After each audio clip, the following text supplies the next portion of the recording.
Une histoire de survie miraculeuse. Mais c'est à la télévision que ça se passe, et dans une autre ville. À Minami-Sanriku, près de 2 semaines après que le tsunami ait décimé la communauté, les habitants espèrent avoir des nouvelles non plus des vivants, mais des morts. Plus de 8000 personnes manquent à l'appel, mais ce panneau ne confirme l'identité que d'environ 300 morts. Les dégâts ici sont énormes. Je viens ici au centre d'évacuation pour vérifier la liste chaque jour. À des centaines de mètres de la mer, les équipes de sauvetage fouillent les décombres dans l'espoir de découvrir des disparus.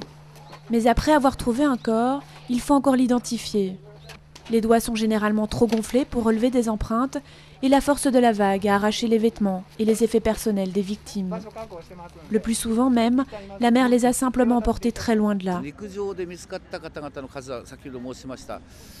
Nous avons maintenant trouvé 290 corps à l'intérieur des terres et je crains que nous en trouvions un nombre similaire, voire peut-être même encore plus, qui ont été entraînés vers le large.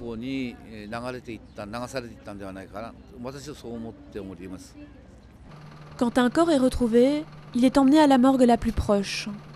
Si une identification complète ne peut pas être faite, les autorités n'ont pas d'autre alternative que d'enterrer la victime, qui reste anonyme.